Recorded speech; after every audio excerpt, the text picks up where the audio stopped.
Depende po kasi sa pattern, sir, eh. Nagre-range po siya ng 5,000 to 10,000 isang piraso po. Talaga? Yes po. Ganyan po siya kamahal. So, 5,000 to 10,000? yes po. Ang isang piraso. Yes po, sa Indodax po natin. Indodax. Ah. Guys, akala ko pag-aalaga ng pato is parang pag pinakawalan mo lang, pato na. Hindi. Pero si ma'am, nag-aalaga po siya ng mga rare breeds na mga ducks. Indodax ito, ranging 5 to 10,000 pesos per piece. Parang gusto Yes ko po. mag-alaga ng Indodax Pag naparami natin, sir, Oo. kahit libre na. Grabe, guys.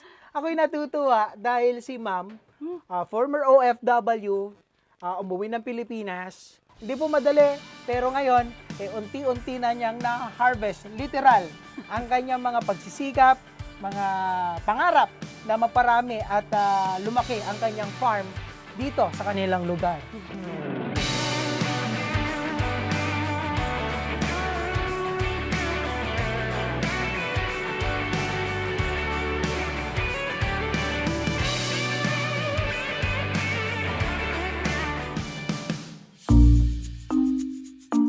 Punta naman po tayo sa ating Indodax po. Bali, yung Indodax po natin is galing pa pong Indonesia. Kaya tinawag na Indodax. Yes.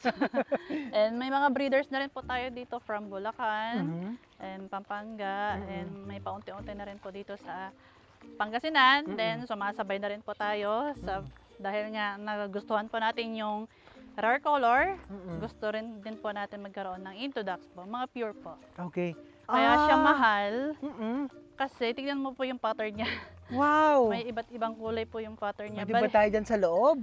Bali ito kasi crossbreed po yung inahin eh. Andito po yung mga pure breed pa natin. Okay. Pero ito pa lang po yung pure breed pa natin. Kakaunti pa kasi nga medyo may kamahalan po yung breed po na ito, sir. Okay, so speaking of kamahalan, ma'am, magkano ba inaabot yung ganyan, ma'am, na pag yung mga breeders po?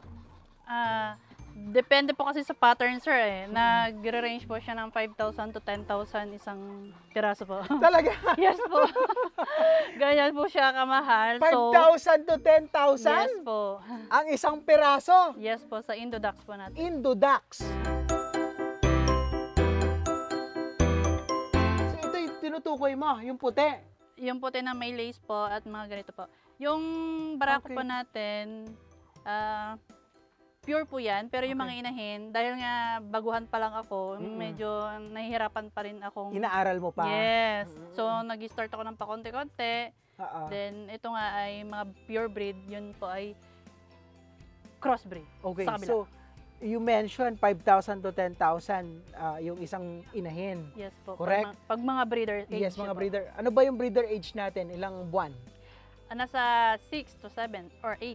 Mga ganun na po. 6 to 8 months. Yes. Then, pag breeder na siya, mga ilang buwan mo na lang hihintayin bago siya mangitlog.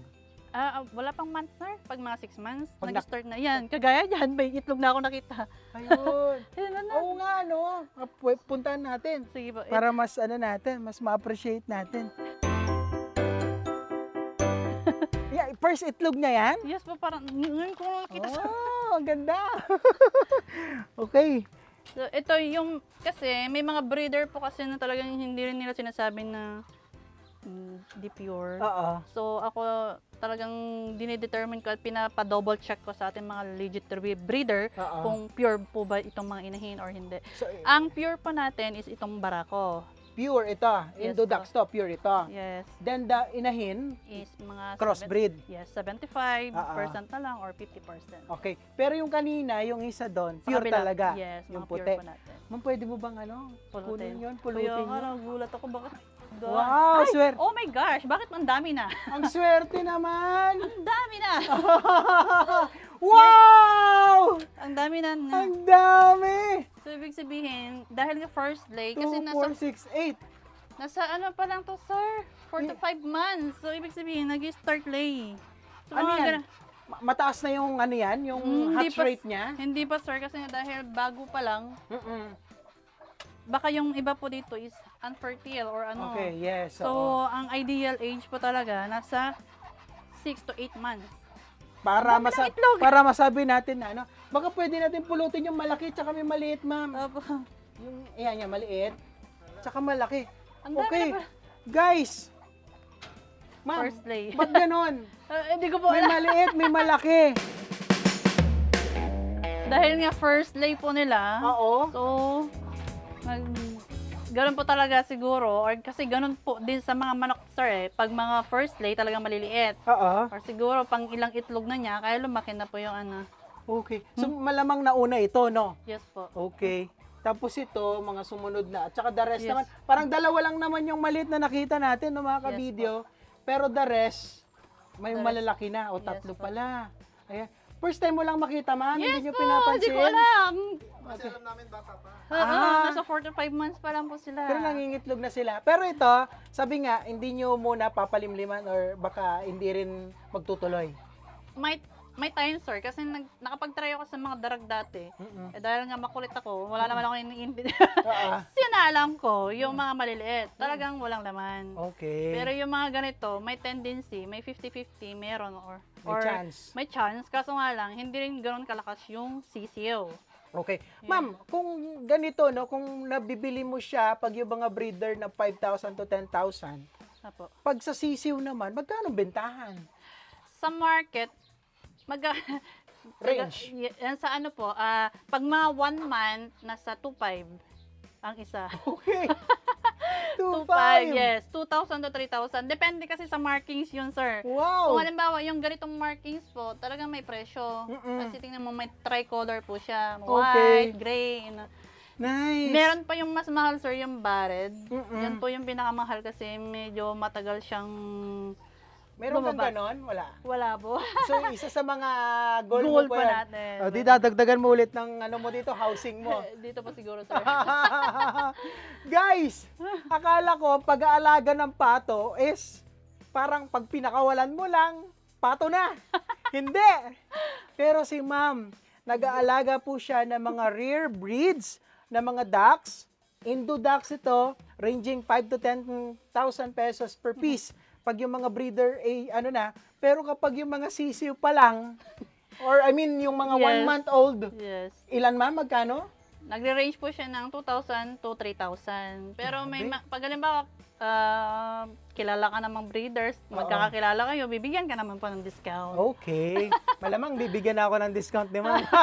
Parang gusto Yes, ko po. mag-alaga ng Indodax ah. Pag nabarami natin, sir. Oo. Kahit libre na. Grabe, guys.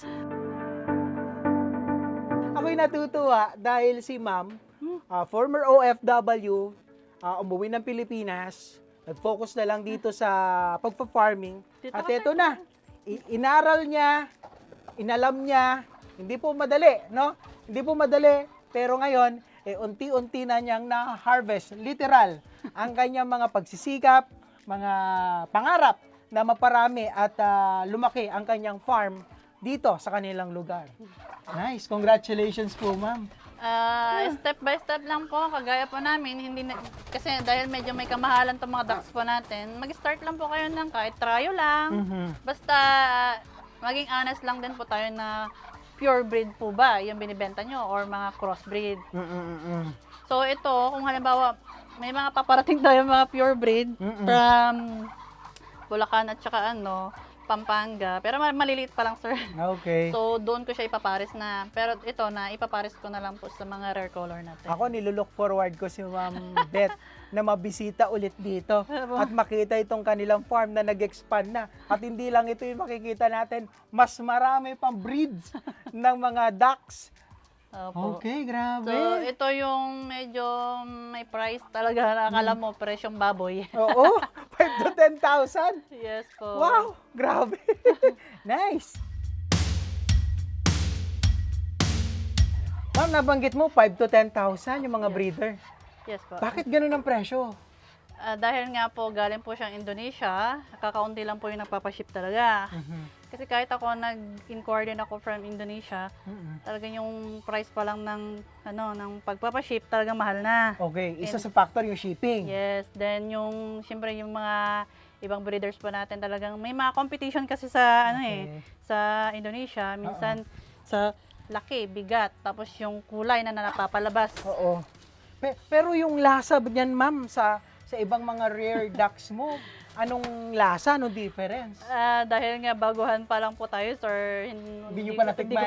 Hindi pa namin Tsaka na-try. masakit, masakit, katayin. Kasi sa 1 month, nagpipresyo na siya ng... Katumbas na siya ng isang baboy. Yes. So, bali, ang target namin, dahil ito nga, sa market. Ang target ko kasing market din, yung mga gusto mag-alaga din.